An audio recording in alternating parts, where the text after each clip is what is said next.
Voilà pour l'essentiel du menu de ce 20h. Bienvenue à tous. Nous démarrons avec la lecture du communiqué du Conseil des ministres et c'est avec Aram Dao. Le chef de l'État, son Excellence, M. Bassirou Diomaye Diakhar Faye, a présidé ce jeudi 2 mai 2024 la réunion hebdomadaire du Conseil des ministres au Palais de la République. À l'entame de sa communication, le président de la République a adressé à nouveau ses condoléances les plus attristées aux familles des victimes du dramatique accident de la route survenu le jeudi 25 avril 2024 sur l'axe Koungheul-Koumpentoum au village de Yamong. Il a souhaité un prompt rétablissement aux blessés qui bénéficient déjà de la prise en charge de l'État. Le chef de l'État a fait part au Conseil de sa vive préoccupation face à la recrudescence des accidents de la route depuis plusieurs semaines. Le président de la République a demandé au ministre en charge des transports terrestres, de la gendarmerie et de la police nationale de proposer, sous la supervision du Premier ministre, un plan d'urgence, de prévention et de sécurité routière qui sera exécuté dans toute sa rigueur et dans les meilleurs délais. Le chef de l'État a en outre instruit le ministre en charge des transports terrestres de procéder à l'évaluation des actions de l'Agence nationale de sécurité routière ANASER et à l'ajustement de ses interventions en termes de sensibilisation et d'accompagnement des acteurs des transports publics, notamment les chauffeurs. À cet effet, il a noté la nécessité pour l'État de consolider le partenariat avec les acteurs et les syndicats de transport pour intensifier le dit processus et sa généralisation. Dans le même élan, le président de la République a demandé une évaluation rapide du système de gestion des sociétés publiques de transport, notamment de la société Dakar Demdik, dont l'audit des activités, des parcs de bus, des ressources humaines, du modèle économique et de la gouvernance globale s'érige en priorité pour consolider le développement du secteur. Il a de plus invité le ministre des Transports terrestres à faire le point sur le lancement effectif des activités du bus rapide transit BRT et ses modalités d'exploitation et de gestion. D'ailleurs, le chef de l'État a demandé au Premier ministre et au ministre en charge des Transports terrestres de préparer la tenue, avant fin juillet 2024, des États généraux des transports publics pour asseoir les consensus indispensables à la transformation rapide et intégrale du transport public. Évoquant la célébration de la fête du travail, le président de la République est revenu sur la cérémonie de remise des cahiers de doléances syndicales des centrales des travailleurs pour l'année 2024, tenue le 1er mai au Palais de la République. Après avoir salué l'engagement consensuel pour un pacte de stabilité sociale durable afin de soutenir la transformation systémique du Sénégal, le président de la République a félicité l'ensemble des travailleurs pour leur contribution remarquable à l'œuvre de construction nationale. Le président de la République a ainsi demandé au gouvernement de prendre en charge sans délai les différentes doléances sectorielles des centrales syndicales et de produire un rapport trimestriel de suivi de la prise en charge des requêtes. Ce document collégial sera présenté en Conseil des ministres par le ministre du Travail, de l'Emploi et des Relations avec les institutions. Le président de la République a en outre signalé la nécessité de renforcer le dialogue social permanent dans la fonction publique avec une évaluation concertée de l'état des engagements du gouvernement dans le cadre d'accords signés avec les différents secteurs de l'administration. Le chef de l'État a demandé au Premier ministre de veiller à la consolidation du dialogue tripartite État, patronat, centrale syndicale pour assurer la stabilité sociale et la signature prochaine d'un pacte social consensuel et durable indispensable à la mise en œuvre optimale du programme de transformation systémique du Sénégal. Le chef de l'État a aussi demandé au ministre de la Famille et des Solidarités de procéder à la revue systématique des programmes et projets sociaux en vue d'accélérer, sous la coordination du Premier ministre, leur actualisation et leur redéploiement sectoriel et territorial dans une dynamique de consolidation soutenue de la justice sociale. Dans cette perspective, le président de la République a indiqué l'urgence d'une actualisation du registre national unique RNU avant le 30 juin 2024 et de revoir les critères d'éligibilité et les listes des bénéficiaires des bourses de sécurité familiale. Le chef de l'État a invité le gouvernement à instaurer une journée de solidarité nationale pour conforter le projet d'un Sénégal juste et prospère dans la solidarité. Le président de la République a informé le Conseil qu'il participera le vendredi 3 mai 2024 avec une forte délégation à la 83e édition du Dakar annuel de Médina Gounass. Au titre de son agenda diplomatique, le président de la République est revenu sur la visite de travail et d'amitié qu'il a effectuée en République de Guinée-Bissau le mardi 30 avril 2024. Il a remercié le président Umaro Sissoko Embalo pour l'accueil exceptionnel et l'hospitalité remarquable qu'il lui a réservée. Enfin, le chef de l'État a annoncé au Conseil sa participation au sommet de l'Organisation de la coopération islamique OCI qui se tiendra les 4 et 5 mai 2024 à Banjul, en République sœur de Gambie. Dans sa communication, le Premier ministre s'est félicité de la tenue le samedi 27 avril 2024 du séminaire gouvernemental dont le ministre, secrétaire général du gouvernement, présentera les conclusions et recommandations. Le Premier ministre a ensuite abordé les priorités autour desquelles il compte mobiliser l'action gouvernementale au cours des prochaines semaines. Il s'agit tout d'abord de la proposition de mesures concrètes d'atténuation de la vie chère, d'un meilleur ciblage des subventions des produits de première nécessité et des produits pétroliers ainsi que de la réduction du train de vie de l'État. Les actions prioritaires porteront également sur les réformes fiscales en vue d'une plus grande équité et de transparence et sur la réforme du système de rémunération dans la fonction publique pour le rendre plus cohérent, juste et équitable en tenant compte de la soutenabilité budgétaire. Enfin, les mesures prioritaires de la feuille de route du gouvernement seront également focalisées sur la campagne de production agricole 2024, le programme 100 000 logements et la promotion du financement des PME-PMI. L'ensemble de ces mesures devront permettre de préparer le terrain à la convocation d'un dialogue social en vue d'aboutir à un pacte fort pour une stabilité sociale durable. Par ailleurs, le Premier ministre a informé le Conseil du programme de réunion des conseils interministériels dans les jours à venir.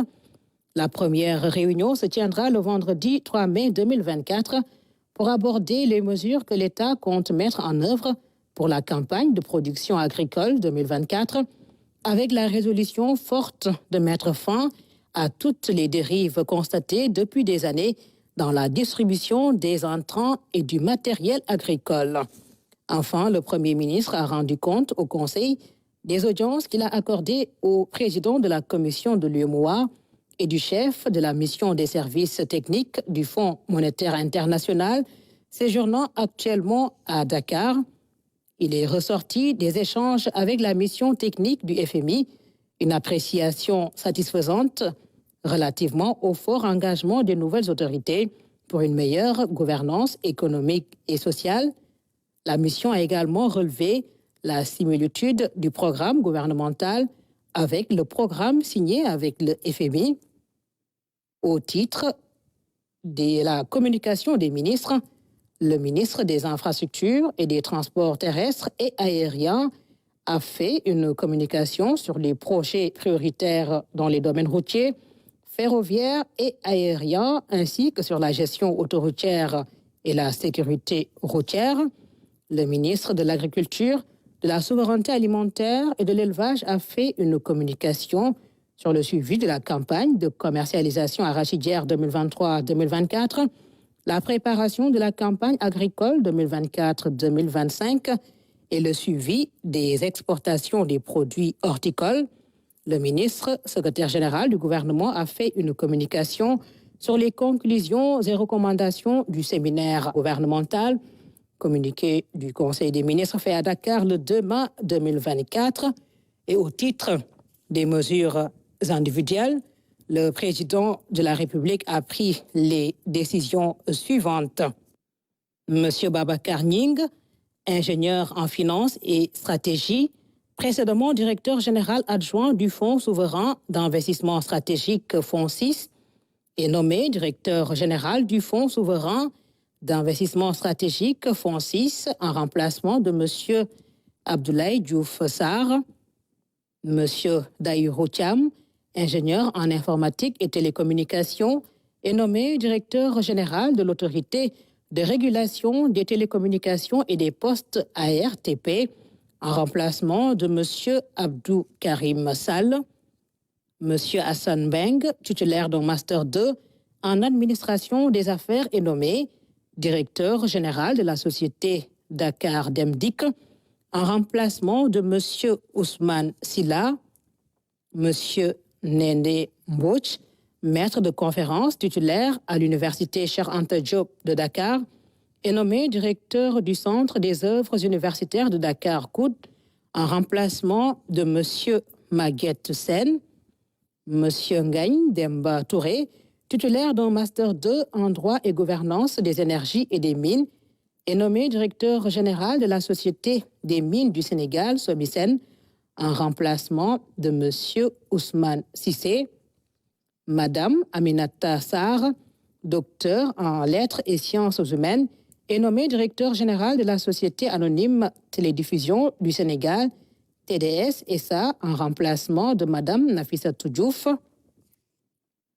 Madame Daï Rokhaya Thiam, titulaire d'un Master 2 en droit international, est nommée directeur général du Conseil sénégalais des chargeurs COSEC en remplacement de M. Abdoulaye Diop. M. Abdoul Nian, ingénieur hydraulicien, est nommé directeur général de la Société nationale des eaux du Sénégal, SONES, en remplacement de M. Charles Fall. M.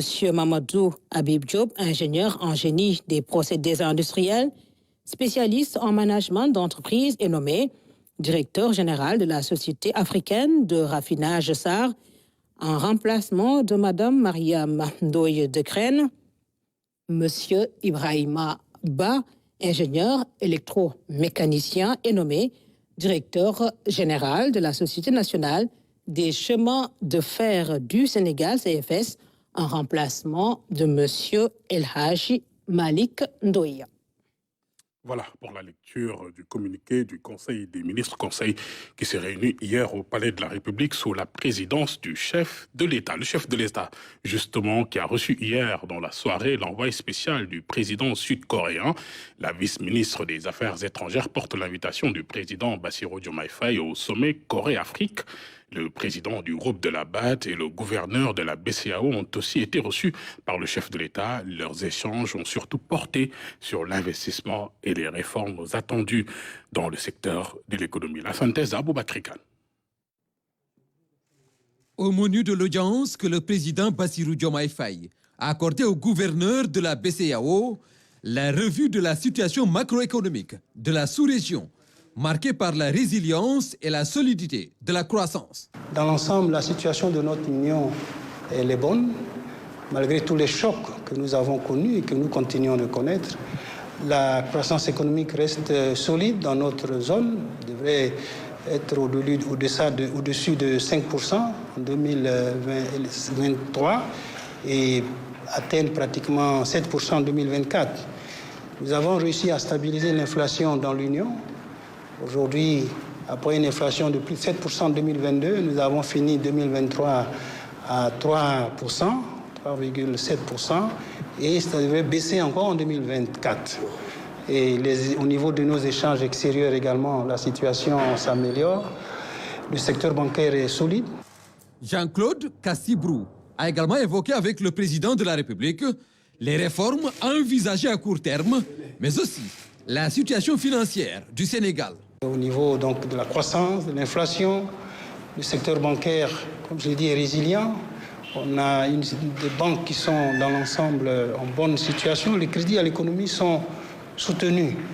Ils augmentent au cours des 3 dernières années à un taux de plus de 10%, donc de 2 chiffres en moyenne. Et donc ça se poursuit. Nous sommes en train de revoir la réglementation. Nous avons revu la loi bancaire, la loi sur la microfinance, la convention de la commission bancaire. Et donc nous poursuivons donc dans cette dynamique avec d'autres réformes qui vont être introduites en 2024.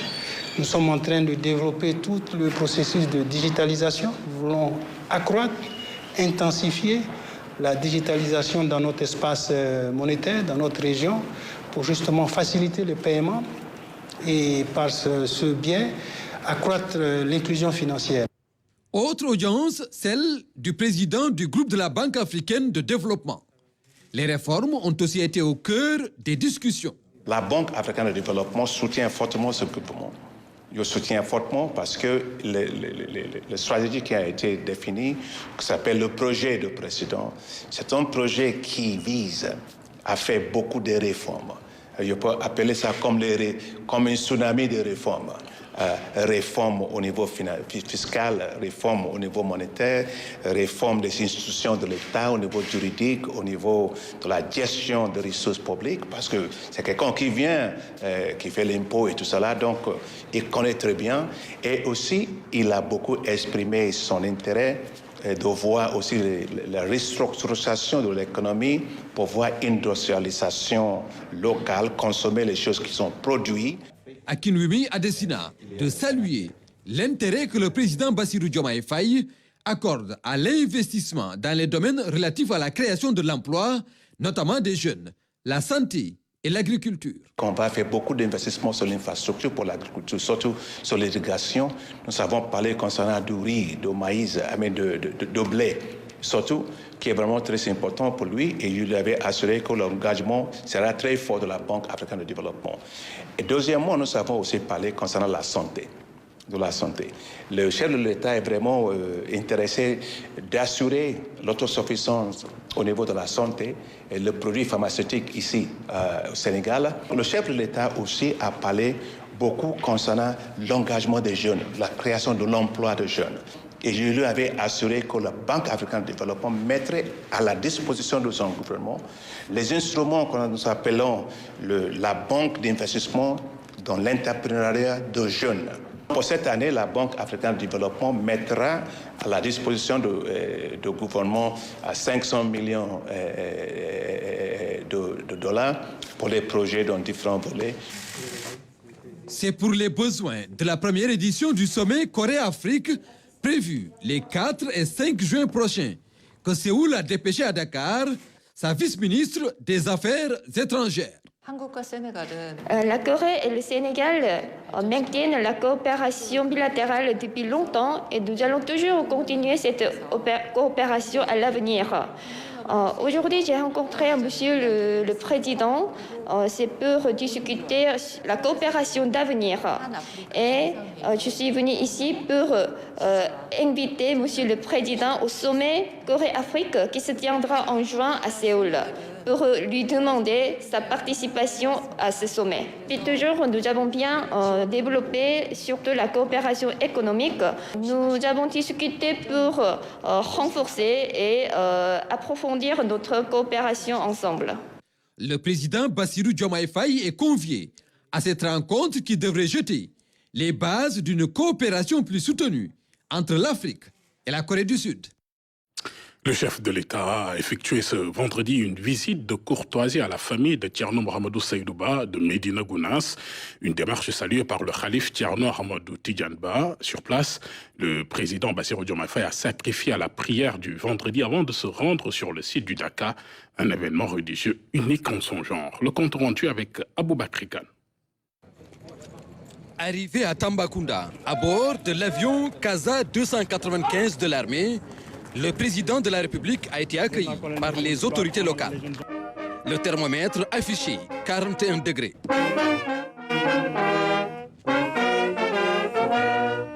Aussitôt après, le président de la République et sa délégation ont pris la direction de la Haute-Casamance. Dans la région de Kolda, département de Vélingara, le président Bassirou Diomaye Faye est venu rendre une visite de courtoisie à la famille de Thierno Mouhamadou Seydouba.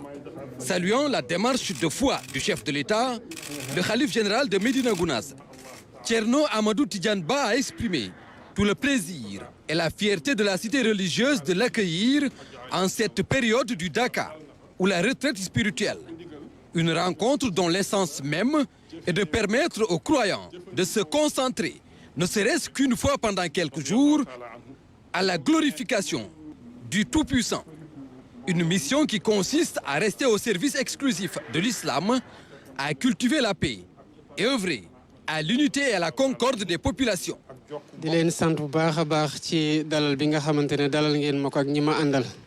Le président Bassirou Diomaye Faye a, lui, mis l'accent sur l'œuvre de Thierno Mouhamadou Seydouba et le legs qu'il a laissé à la postérité.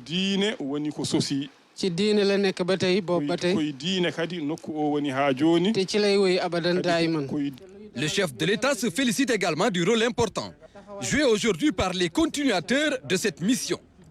Le président Diomaye Faye a dit au khalife son intention d'accompagner la famille sur cette voie avant de solliciter des prières pour la lourde mission à lui confiée par les Sénégalais à la tête du pays. Autre temps fort de cette mission, la grande prière du vendredi à laquelle le président Bassirou Diomaye Faye a sacrifié dans la cité religieuse de Médina Gounass, fondée par Thierno Mouhamadou Seydouba. Prière dirigée par l'imam Ratib, Thierno Ibn Oumar Ba.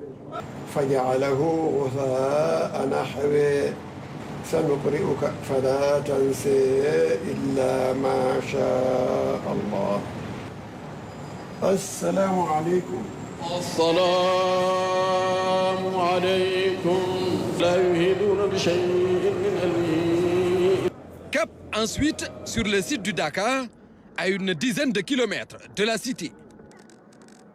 Un événement religieux annuel qui se tient depuis 1942 et qui réunit des milliers de fidèles venant de toutes les régions du Sénégal et de plusieurs pays de la sous-région. Nous restons à Médina Gounass où le ministère de la Santé a mis en place un dispositif exceptionnel pour assurer la sécurité sanitaire des pèlerins. Avec 3 unités mobiles sur le terrain, plus de 3000 consultations ont été réalisées depuis le début de l'événement. Tidiane Cissé.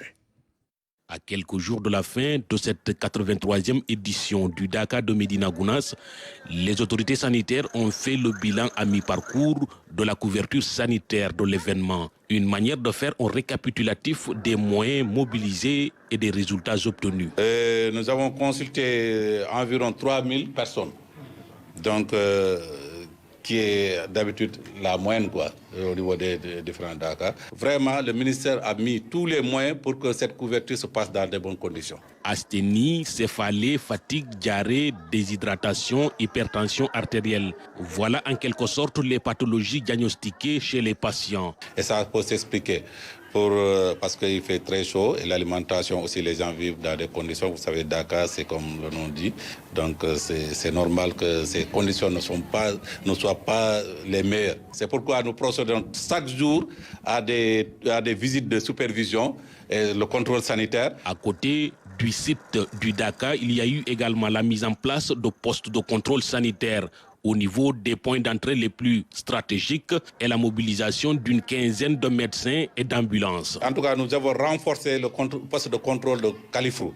C'est un poste de contrôle, je précise, c'est un poste de contrôle qui fonctionne permanemment, même en dehors du Dakar. Oui, celui de Manda aussi. Manda, en fait, Manda, ce n'est pas un poste de contrôle, mais comme c'est un carrefour, nous avons mis une équipe à Manda avec une ambulance. Depuis le début de cette 83e édition du Dakar de Médina Gounass, le 27 avril dernier, il y a eu également l'évacuation d'une dizaine de personnes vers les structures sanitaires de Kolda et de Tambacounda.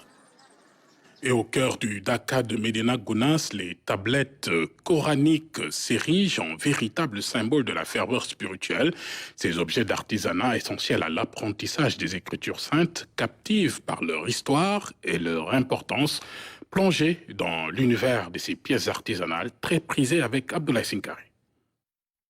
Avec beaucoup d'entrain et de précision, Amadou Gadiaga apporte la dernière touche à cette tablette. Une attention et des gestes mesurés qui trahissent le respect qu'il a pour cet outil, qui à première vue n'est qu'un morceau de planche. Alors pour Serigne mooy moo indi kii boo gis daara boo gis mooy Ndar mooy Touba mooy. Cette tablette est utilisée dans toutes les écoles coraniques du pays. Tous les érudits ont appris avec. Amadou vient de Richard Toll. Au Dakar de Médina Gounass, la tablette coranique appelée ici Alwa est le principal produit qu'il propose.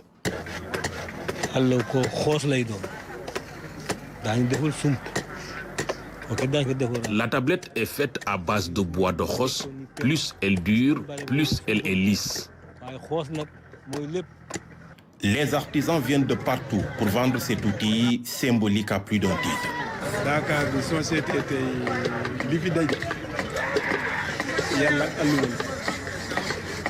Grâce à Dieu, la tablette coranique fait partie intégrante du Dakar. Le Dakar sans cette tablette, c'est comme un repas sans sel. En regardant cette tablette, Ousmane Sow se souvient des années qu'il a passées à l'école coranique. Je me rappelle avoir appris avec une tablette de cette taille. Pour les parents qui ont confié leurs enfants à des érudits du Fouta, le Dakar est l'occasion de leur renouveler l'outil.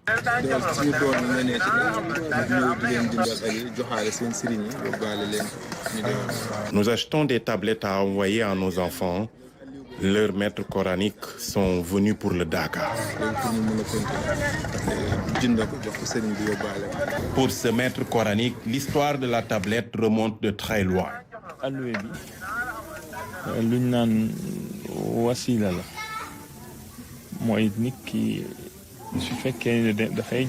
Cette tablette est comme un repère. Du temps du prophète, on écrivait avec des peaux d'animaux. C'est par la suite qu'on a commencé à utiliser les tablettes. Son utilisation reste très avantageuse pour l'apprenant.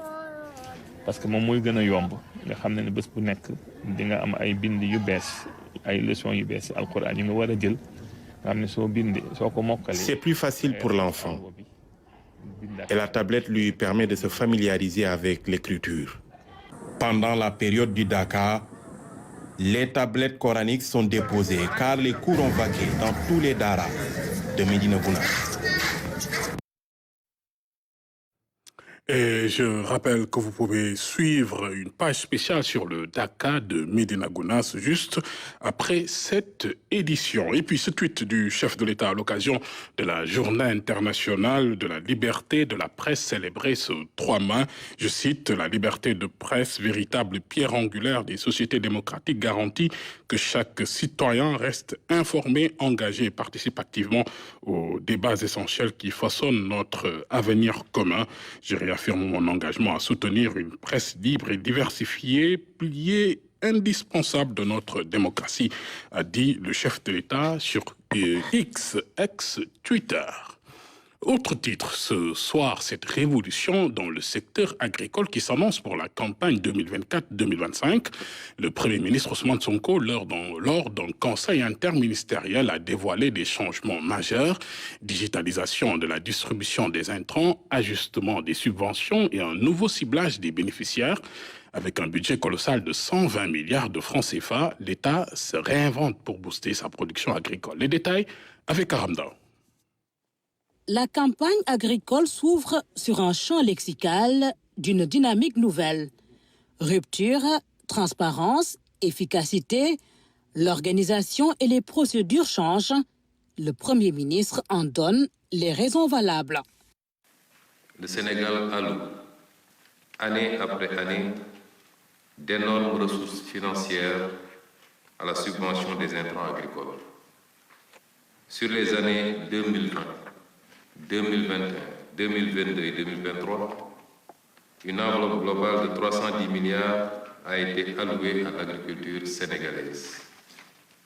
Malheureusement, il faut constater et regretter que ces importants moyens financiers n'aient pas profité aux véritables cibles, Désormais, les ressources et moyens consentis à l'agriculture iront à ceux qui la pratiquent.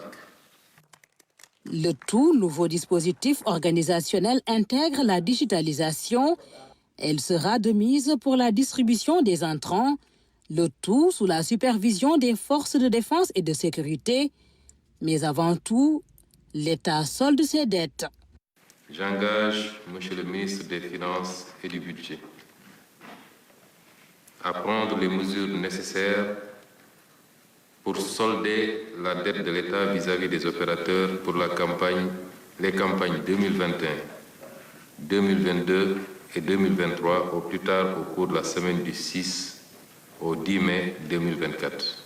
Au titre des fournitures de semences, engrais et produits phytosanitaires, j'engage Monsieur le ministre chargé de l'Agriculture à prendre toutes les dispositions requises pour le démarrage effectif de la distribution des intrants en quantité et en qualité dans les plus brefs délais, en accordant une attention toute particulière à l'implication active des coopératives et des sociétés de coopératives.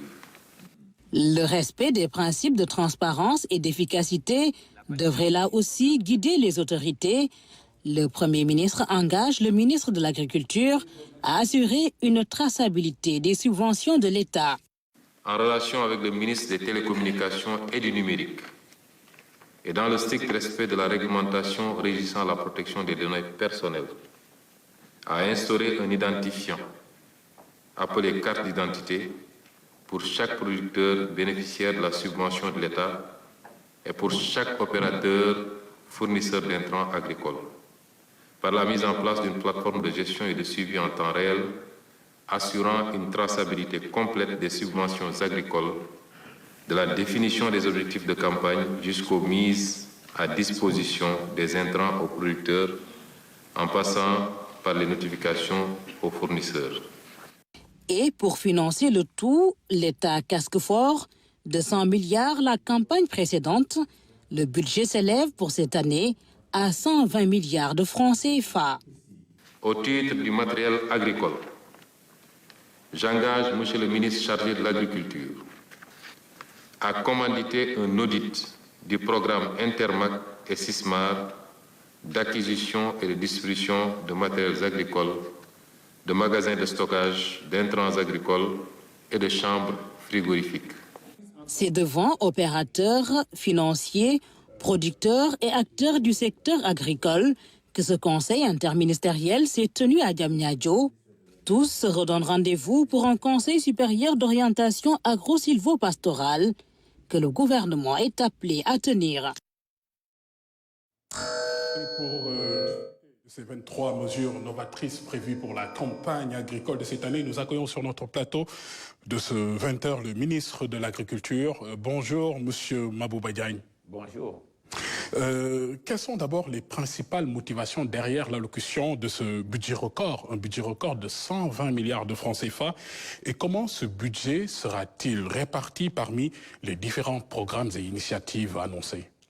Permettez-moi d'abord de vous remercier, de remercier tous vos collègues et de remercier son Excellence le Président de la République, Monsieur le Premier ministre, et tous nos collègues et mes équipes qui ont participé aujourd'hui à l'organisation de ce premier Conseil interministériel pour la préparation de la campagne agricole 2024-2025. Ce budget, d'abord, permettez-moi de signaler que c'est un budget record de 120 millions. De 120 milliards. L'année dernière, c'était 100 milliards de francs CFA. Cette année-ci, on a augmenté à 120 milliards. Cela montre l'importance que son Excellence le Président de la République, et le Premier ministre et tout le nouveau gouvernement accordent à notre souveraineté alimentaire. Mais comment ce budget sera réparti? En priorité, nous mettons l'accent, nous comptons mettre l'accent sur les engrais, mais aussi sur les semences certifiées. Comme vous le savez, nous ne pouvons pas atteindre l'autosuffisance alimentaire si nous ne misons pas sur les semences certifiées, sur la fertilisation des sols, mais tout en mettant aussi l'accent sur la protection des végétaux. C'est toute une stratégie nouvelle que nous comptons déployer en s'appuyant aussi sur les nouvelles technologies. Et comme vous allez l'entendre très bientôt, nous allons déployer le concept de la carte digitale du fermier. Et le Premier ministre a aussi mentionné l'importance de solder la dette de l'État vis-à-vis des opérateurs pour les campagnes précédentes. Quel impact attendez-vous de cette résolution? D'abord, c'est un message très fort, un message qui soulage tous nos partenaires. Les dettes de 2021, 2022, 2023 à hauteur de 41 milliards vont être soldées dans les 10 jours à venir. Ça aussi, c'est un record.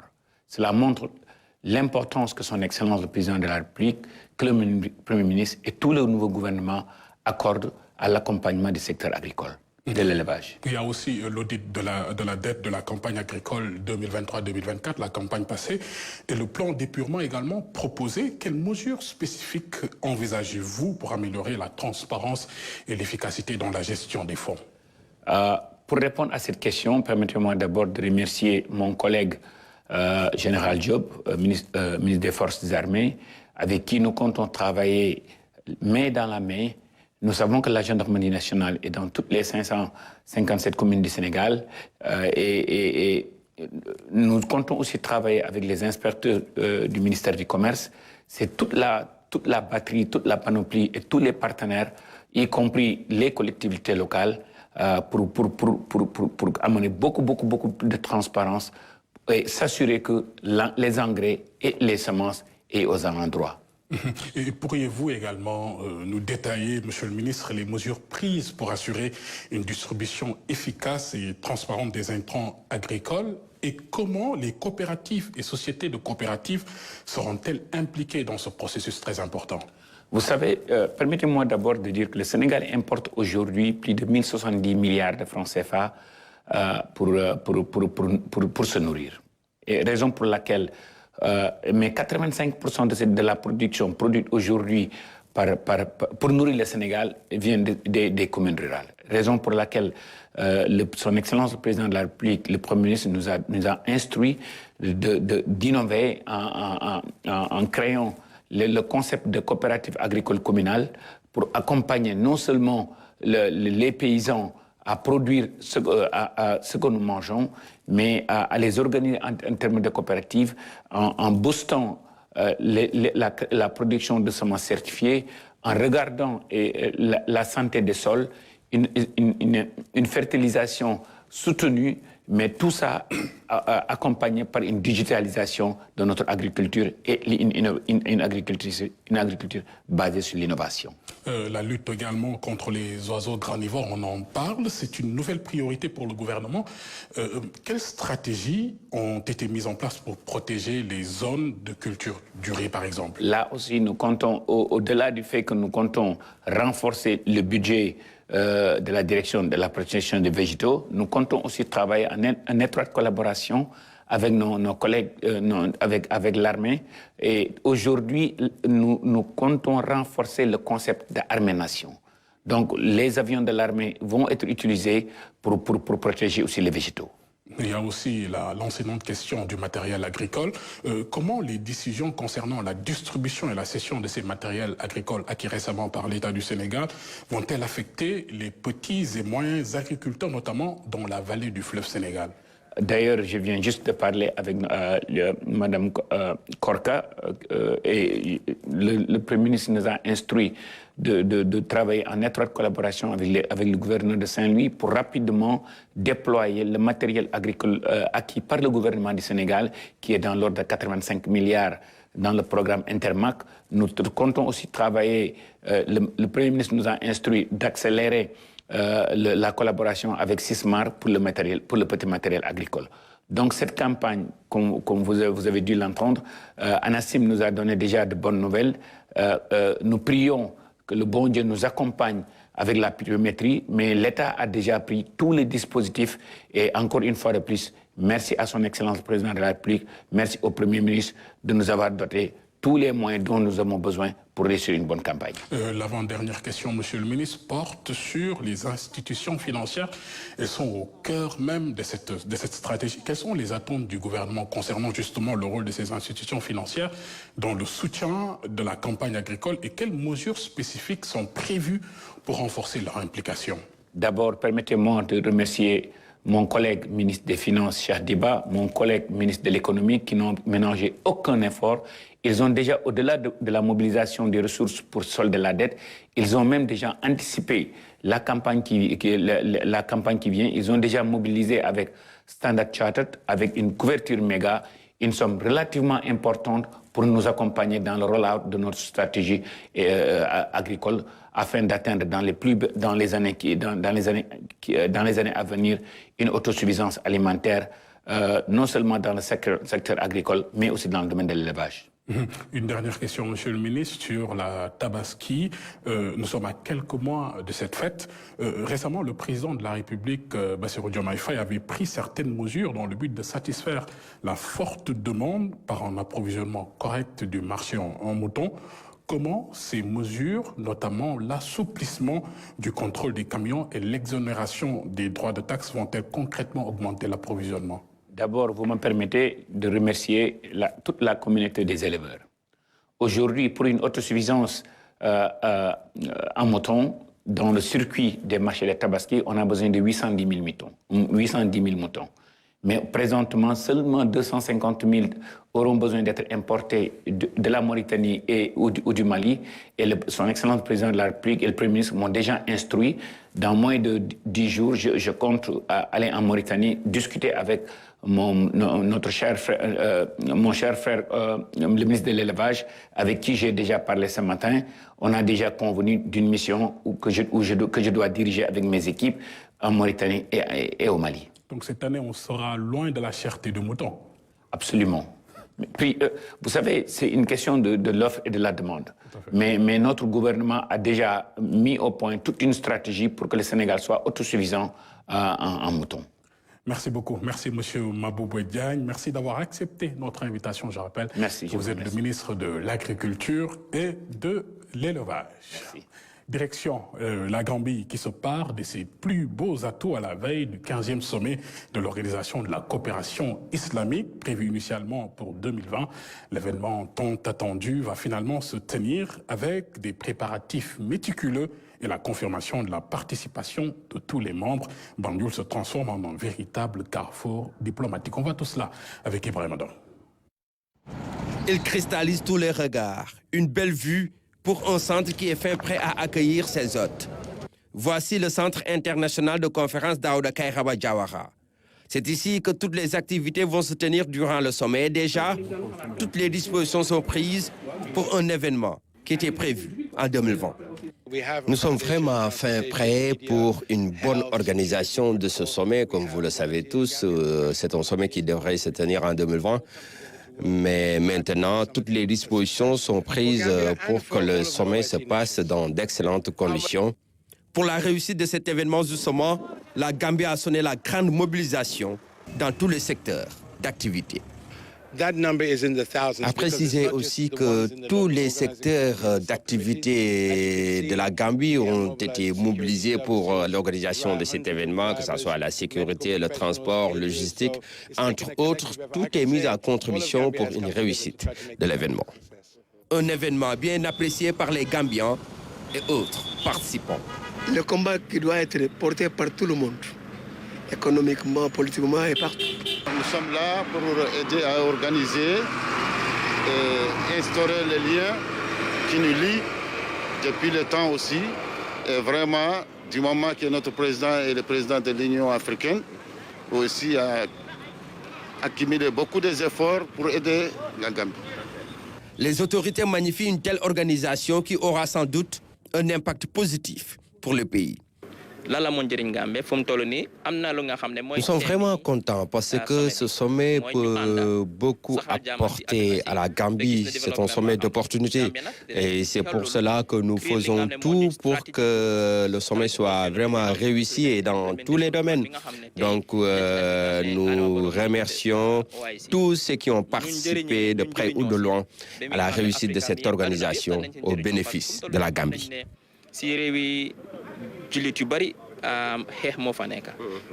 A précisé que tous les 57 membres que compte l'Organisation de la coopération islamique ont déjà confirmé leur participation. Reste maintenant à relever le pari de l'organisation. Et en direct de Banjul, nous retrouvons notre envoyé spécial Ibrahima Ndong. Bonsoir Ibrahima. D'abord, dites-nous pour quelles raisons le sommet de l'OCI a-t-il été reporté en Gambie? Bonsoir René Léo Fonseca. Alors, il faut tout simplement comprendre que ce report s'explique par un concours de circonstances, des circonstances inhérentes justement au non-achèvement de la construction de certaines infrastructures comme le Centre international de conférence Daouda Kairaba Diawara où nous sommes actuellement.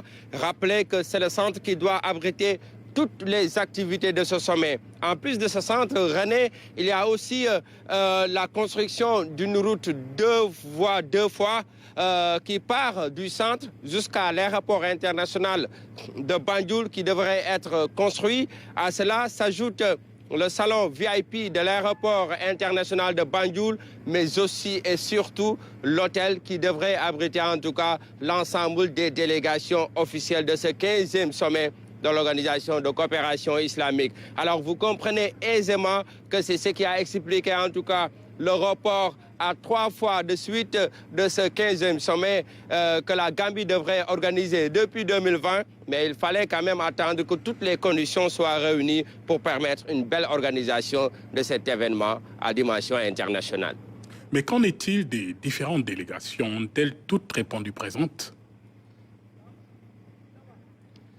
Je vais répondre par l'affirmatif René Léon Fonseca. Et au moment où je vous parle, il y a une délégation de la Turquie, un avion qui conduit une délégation turque qui s'est immobilisée sur le tarmac de l'aéroport international de Banjul. Mais auparavant, d'autres délégations étaient déjà là.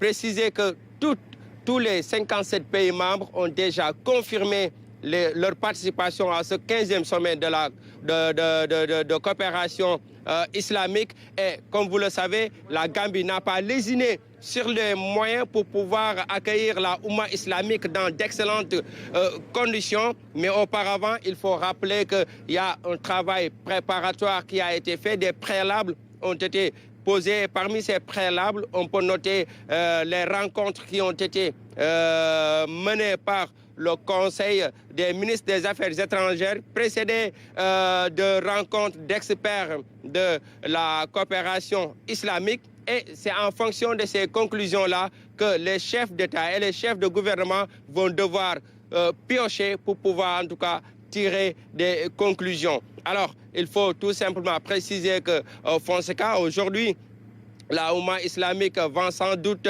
se pencher sur plusieurs questions et le Conseil des ministres des Affaires étrangères l'a rappelé. La question de la Palestine a été soulevée, mais aussi plusieurs questions qui s'articulent autour du développement des pays de la Oumma islamique vont être soulevées durant ce conseil, durant plutôt ce sommet, un sommet prévu demain. L'ouverture officielle de ce sommet donc est prévue demain et ça sera l'occasion pour les chefs d'État et les chefs de gouvernement de prendre d'importantes mesures allant dans le sens d'un développement durable pour toute la Oumma islamique. Merci Ibrahima Ndong pour ce compte rendu et pour toutes ces précisions. Je rappelle que vous étiez en direct de Banjul où se tient le 15e sommet de l'Organisation de la coopération islamique. Justement, les rideaux sont tombés sur la réunion du Conseil des ministres des Affaires étrangères de l'Organisation de la coopération islamique. Les ministres, tout comme les experts, sont chargés de travailler sur des documents qu'ils vont mettre à la disposition des chefs d'État et chefs de gouvernement. Des travaux qui précèdent l'ouverture officielle de ce samedi 4 avril. Pendant ce temps, on note toujours l'arrivée des délégations. On reste avec vous, Ibrahima Ndong. Un trafic dense, un ciel chargé pour répondre à l'appel de la Oumma. Sur le tarmac de l'aéroport international de Banjul, un balai incessant d'avions venus de plusieurs horizons. Pour ce 15e sommet de l'Organisation de la coopération islamique, tous les 57 pays membres ont confirmé leur participation. Mais l'ouverture officielle est précédée d'un calendrier, avec des travaux dirigés par des experts, mais aussi par le Conseil des ministres des Affaires étrangères. Ils sont donc chargés de préparer les documents au profit des chefs d'État et des chefs de gouvernement.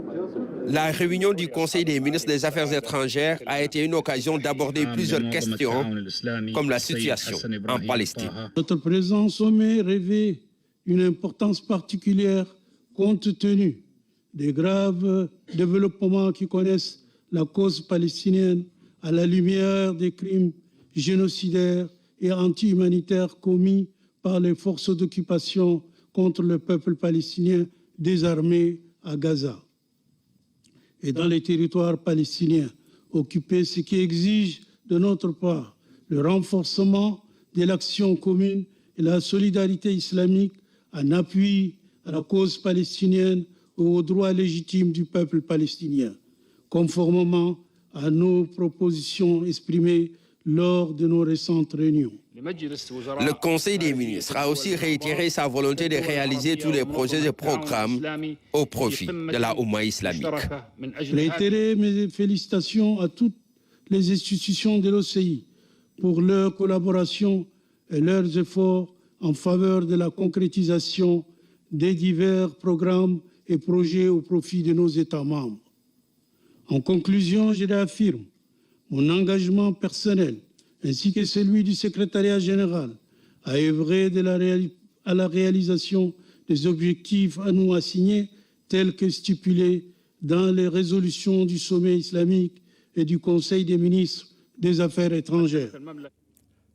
Initialement prévue pour un jour, cette rencontre sera finalement résumée en une seule journée, en attendant l'ouverture officielle prévue ce samedi 4 avril.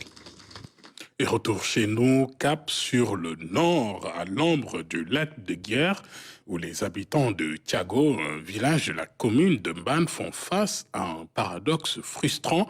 Malgré la proximité de l'une des plus grandes réserves d'eau douce du Sénégal, ils peinent à accéder à l'eau potable.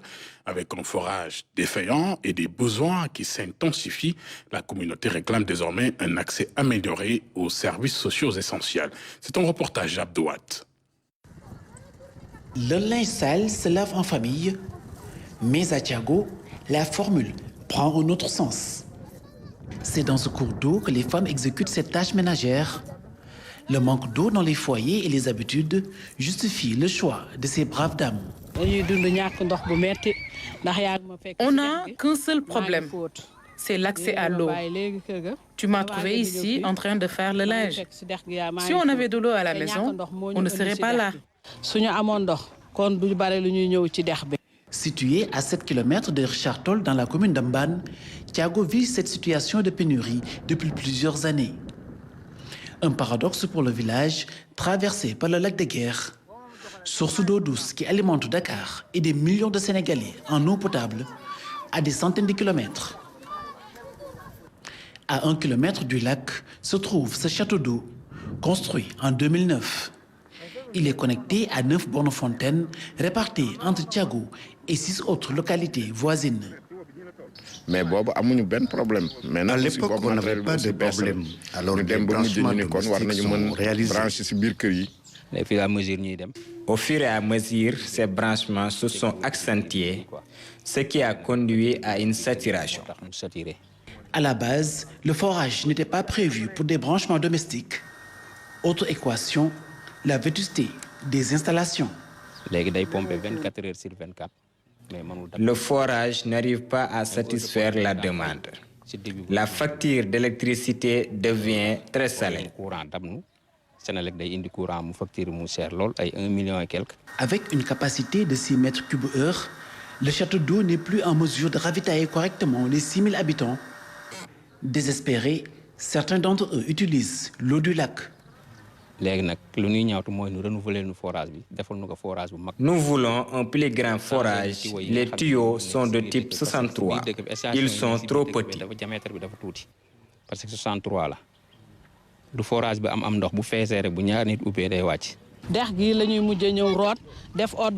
C'est cette eau que nous buvons en y mettant de l'eau de javel. Boire de cette eau est à l'origine de certaines pathologies, comme la bilharziose ou les diarrhées récurrentes chez les enfants. Les populations se ravitaillent en eau de fleuve, donc il y a les diarrhées, la bilharziose et tout ça, les vomissements. Il y a aussi d'autres problèmes, des infections respiratoires aiguës. Le poste de santé souffre autant que ses malades. Déficit de personnel, manque d'équipement dans une structure qui polarise 7 villages. Presque 2 ans, c'est moi qui gère la maternité et l'infirmerie en même temps. De ce fait, il y a certaines populations qui ne veulent pas que la femme les consulte, surtout les hommes par exemple. Renforcer le personnel, un impératif pour une meilleure prise en charge des patients, régulièrement référés à l'hôpital de Richard Toll. Par mois, au moins, je consulte plus de 300 malades par mois. À peu près 300 malades par mois.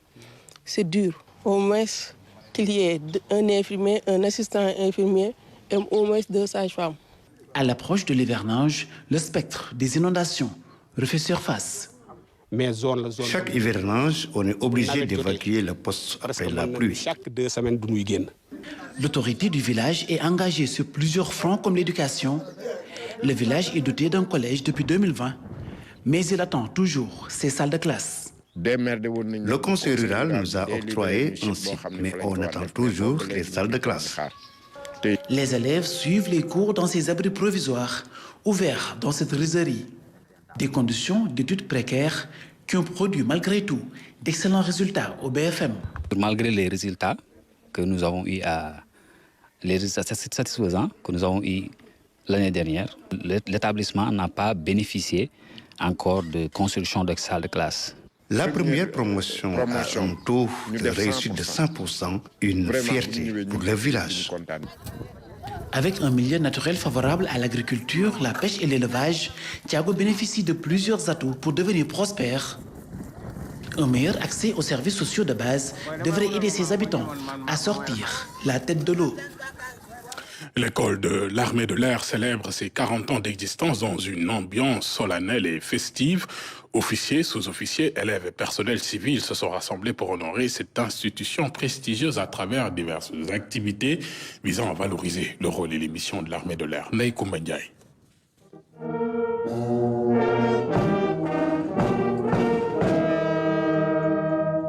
La célébration des 40 ans de l'école de l'armée de l'air est une occasion de reconnaître le travail abattu par les premières générations d'élèves, mais aussi d'instructeurs et de chefs militaires.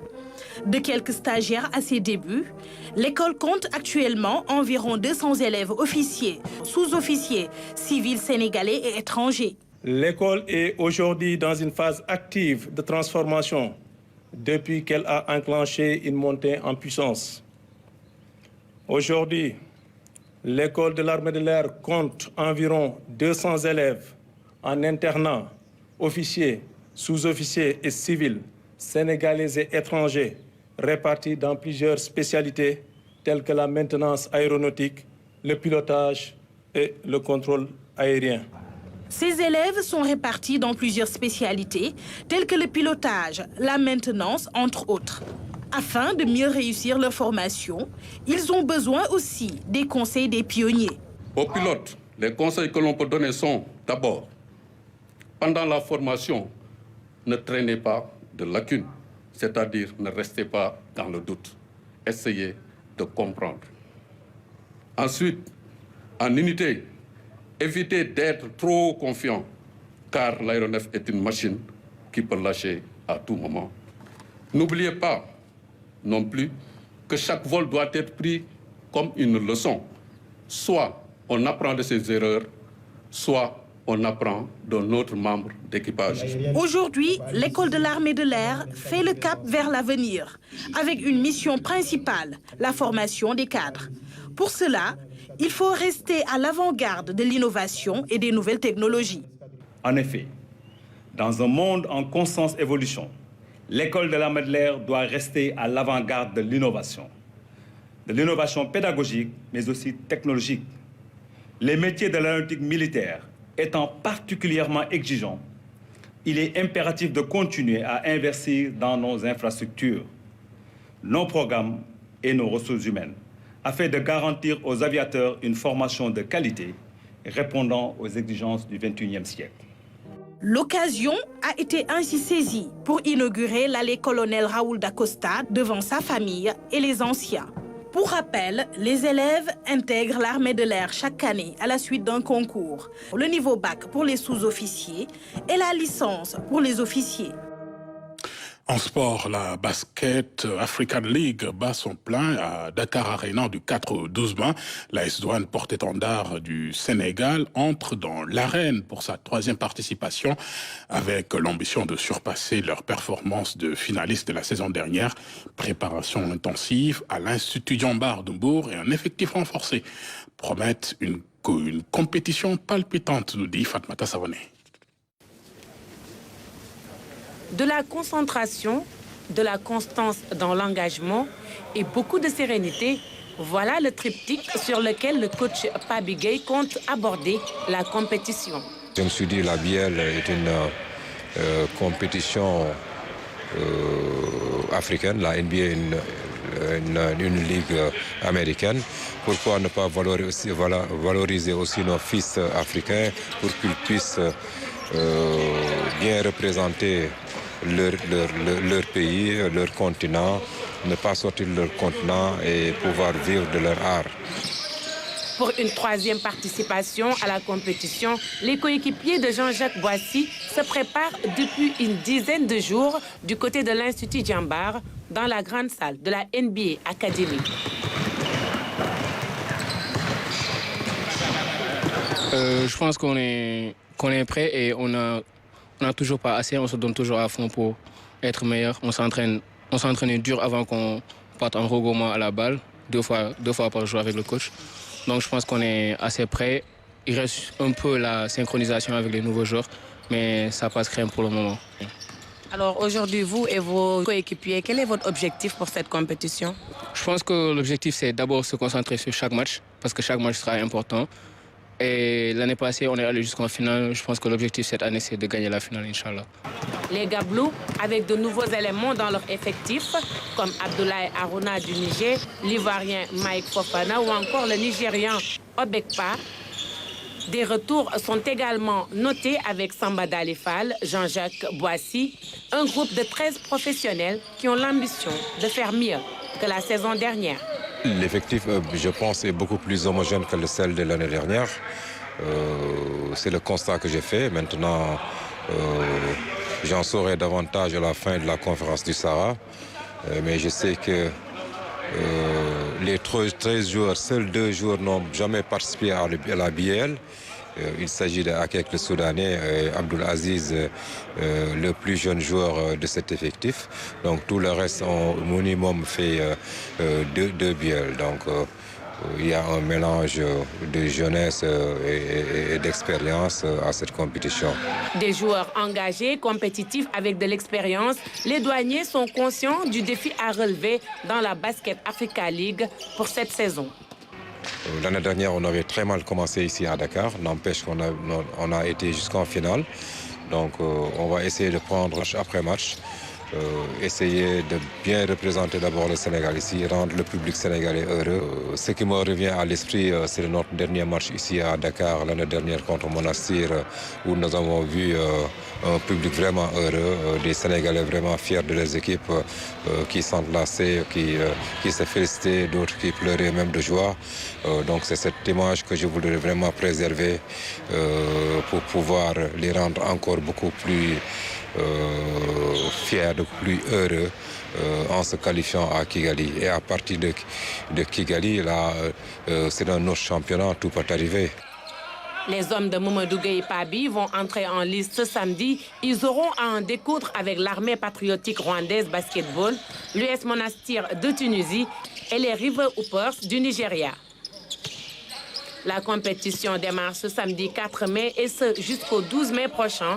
L'AS Douanes compte terminer l'étape de Dakar en remportant l'un des 2 tickets qualificatifs pour la suite de la compétition au Rwanda pour les playoffs.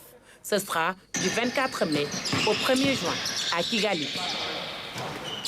Plongeon gagnant pour le Sénégal au 16e championnat d'Afrique de natation en Angola. Oumy Diop décroche l'or aux 100 mètres papillon avec un impressionnant chrono d'1 minute et 2,55 secondes. Après avoir déjà récolté l'argent et le bronze, elle continue de faire des vagues et place haut les couleurs du Sénégal à Luanda. Ibrahim Mboup. L'hymne national du Sénégal a retenti hier soir dans la capitale angolaise. Bonheur, fierté et sentiment du devoir accompli pour Oumy Diop. En finale du 100 mètres papillon, Oumy Diop n'était pas forcément la grande favorite. Mais elle avait de solides arguments et d'énormes atouts pour faire sensation. Tous les projecteurs étaient braqués sur la Sud-Africaine Jem Moot. Oumy Diop, tel un poisson dans l'eau, a éclaboussé de son talent la piscine d'Alvalade. Devançant sa concurrente de peu, elle s'adjuge la médaille d'or, la nouvelle reine du 100 mètres papillon africain et sénégalaise, une fois de plus.